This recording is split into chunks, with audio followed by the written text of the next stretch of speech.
नमस्कार, स्वागत है आपका 4 PM पर। मैं हूं आपके साथ अदिति। पूरी तरह से फेल साबित हुई मोदी जी की विदेश नीति। कांग्रेस ने पोल पट्टी खोल के रख दी है, मुंह दिखाने लायक नहीं छोड़ा। अपने कार्यकाल में नरेंद्र मोदी विदेश नीति में पूरी तरह से फेल साबित हुए। आज कांग्रेस ने मोदी जी की विदेश नीति की पोल खोल दी है। ऑपरेशन सिंदूर सक्सेसफुल रहा, इसमें क्रेडिट सेना की है, वरना मोदी सरकार तो कुछ और ही करने में व्यस्त थी।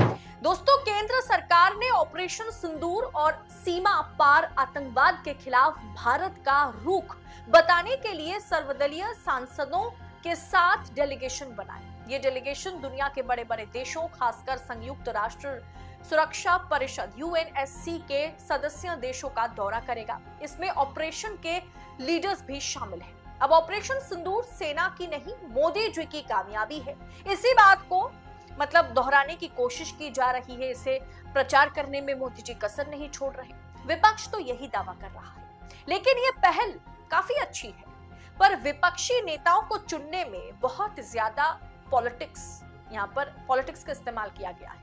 लेकिन एक बड़ा सवाल मोदी पर उठाया जा रहा है कि मोदी जी ने अपने कार्यकाल में इतने विदेश दौरे किए, पर आज कोई भी देश जिन्हें भारत के साथ खड़ा होना चाहिए था पाकिस्तान के मुद्दे पर, वो कोई भी देश हमारे साथ खड़े नहीं। इस पर कांग्रेस ने, राहुल गांधी ने, कांग्रेस प्रेसिडेंट मल्लिकार्जुन खड़गे ने मोदी पर डबल अटैक कर दिया है। प्रधानमंत्री मोदी पिछले 11 सालों से लगातार विदेश यात्राएं कर रहे हैं, लेकिन हमारा भारत अब अकेला पड़ गया है।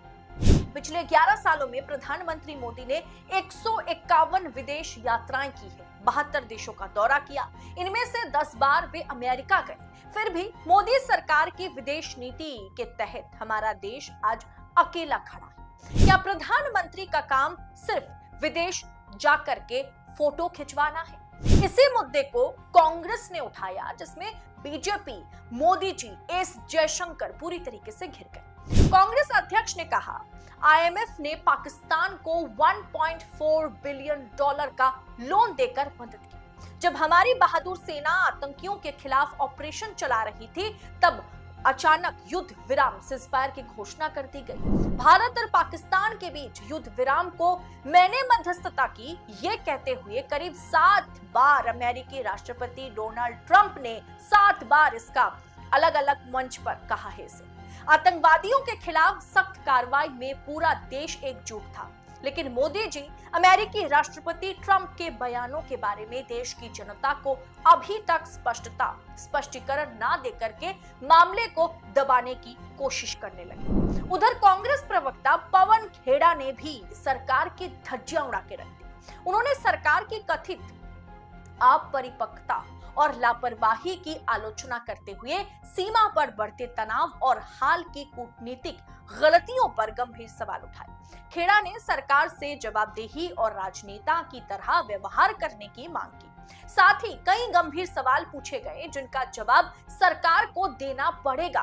पवन खेड़ा ने अपने बयान में कहा कि जब पूरा देश दुख एकजुटता में एक साथ खड़ा रहा और सीमाओं पर सुरक्षा तनाव चरम पर था, तब बीजेपी सरकार हैरान करने वाली अपरिपक्वता और लापरवाही बरत रही थी और उसी तरीके से व्यवहार कर रही थी। उन्होंने यह आरोप लगाया कि सरकार जवाबदेही और राजनेता के गुणों को पारदर्शित करने के बजाय खोखली, शेखी और भटकाने वाली राजनीतियों के पीछे छिप रही थी। हम एक जिम्मेदार विपक्ष के रूप में हमेशा अपनी सेनाओं के साथ बिना किसी समझौते के मजबूती से खड़े रहे, लेकिन जब सरकार उन लोगों को विफल करती है जिनकी रक्षा करने की शपथ वो लेती है, तब हम चुप नहीं रह सकते। बीजेपी सरकार ने पुंछ जैसे सीमावर्ती क्षेत्र में रहने वाले भारतीय नागरिकों को सूचित करने से पहले पाकिस्तान को ऑपरेशन सिंदूर के बारे में क्यों सूचित किया? आतंकवादियों को भागने में फिर किसने मदद की?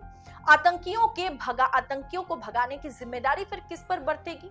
क्या समय से पहले की गई ये घोषणा के कारण मसूद अजहर, हफीज सईद, पहलगाम हमले के लिए जिम्मेदार आतंकवादी भाग निकले? क्योंकि ऑपरेशन सिंदूर के बारे में एस जयशंकर ने कहा था, हमने सबसे पहले पाकिस्तानी फोर्स को सबसे पहले इस खबर की जानकारी दी कि हम ऑपरेशन करने जा रहे हैं, आतंकी ठिकानों पर हमला करने जा रहे हैं। सेना को, पाकिस्तानी सेना को अगर इसमें घुसना है तो घुसिए, अगर आप चाहे तो साइड में रह सकते हैं, क्योंकि हमें हमला सिर्फ और सिर्फ आतंकी ठिकानों पर करनी है। 9 आतंकी ठिकानों को तबाह किया गया। बहुत बढ़िया, बहुत शानदार काम सरकार ने भी किया है, विपक्ष ने भी किया है, और सेना की तो जितनी तारीफ की जाए उतनी कम है, सलाम है उन्हें। लेकिन क्या ऑपरेशन सिंदूर के बारे में पहले से पाकिस्तान को जानकारी देना, क्या तमाम आतंकवादियों को भगाने में मदद कहीं ना कहीं किस पर बरत रही है, किस पर बरतेगी, उंगली किस पर उठेगी, ये आप खुद समझ सकते हैं। दोस्तों, आज मोदी ने जो डेलीगेशन टीम बनाई है उसके चलते वो अलग अलग देशों में जाएंगे, पहुंचेंगे, बातचीत करेंगे। ऐसे नेताओं को चुना गया है जिसके जरिए वो इंडिया गठबंधन को तोड़ सकते हैं। मोदी जी हमेशा कहते हैं कि आपदा में अवसर ढूंढिए, और वही काम मोदी जी कर रहे हैं। लेकिन सोचने वाली बात यह है कि जिन्हें आज पाकिस्तान के मुद्दे पर, आतंकवाद के मुद्दे पर भारतीयों को गोलियों से भून डाला गया, धर्म पूछकर, इस मुद्दे पर जब पूरी दुनिया को आज भारत का साथ देना चाहिए था, तमाम देशों को भारत के साथ खड़ा रहने की आवश्यकता थी, तब हमारा साथ कौन दे रहा है? अफगानिस्तान दे रहा है। मतलब अमेरिका, जिस Donald Trump my dear friend की बात मोदी जी करते हैं, वो तो हर मोर्चे पर हमें बेइज्जत करने में उतारू है। आज कोई भी देश भारत के साथ खड़ा नहीं है जिन्हें खड़ा होना चाहिए था। जो शक्तिशाली देश हैं, ऐसे तमाम देशों ने कहीं ना कहीं बैकआउट किया है। और इस मुद्दे पर एक ही सवाल मोदी जी से पूछा जाएगा, या एक ही कंक्लूजन पर हर कोई आएगा कि मोदी जी कूटनीति में, विदेश नीति में पूरी तरीके से फेल साबित हुए हैं। इस विषय को आप किस अंदाज में दोस्तों देख रहे हैं? ये कोई भी देश जैसे हमारे साथ खड़ा हुआ नहीं है आतंकवाद के मुद्दे पर, पाकिस्तान के मुद्दे पर। क्या ये मोदी जी की विफलता नहीं है? क्या 151 बार, 52 बार विदेशी दौरा करने के बाद भी, 10 बार अमेरिका के पास जाने के बाद, अमेरिका के साथ अच्छी संबंध बनाने के बाद, एटलीस्ट गोदी मीडिया यही दिखाने की कोशिश करती है, my dear friend, next time, अब की बार ट्रंप सरकार, ये सब कुछ करने के बाद भी हमें ट्रंप से क्या मिला, हमें अमेरिका से क्या मिला, हमें पूरी दुनिया से, फिलहाल भारत को इस पर्टिकुलर मुद्दे पर क्या कुछ मिल रहा है? क्या इसकी विफलता की जिम्मेदारी मोदी जी नहीं लेंगे? सवाल हमारा काम है आप तक पहुंचाना। ये सवाल कांग्रेस प्रवक्ता पवन खेड़ा ने, कांग्रेस प्रेसिडेंट मल्लिकार्जुन खड़गे ने, और आए दिन राहुल गांधी अलग अलग मोर्चे पर, अलग अलग सभाओं में ये सवाल वो पूछ रहे हैं। आपको क्या लगता है? इस पूरे विषय को आप किस अंदाज में आंक रहे हैं? कमेंट बॉक्स में अपनी राय हमारे साथ साझा जरूर कीजिएगा, और ऐसी तमाम खबरों को यूं ही पाने के लिए 4 PM न्यूज नेटवर्क के साथ बने रहें। बहुत बहुत शुक्रिया आप सभी का। जय हिंद, जय भारत।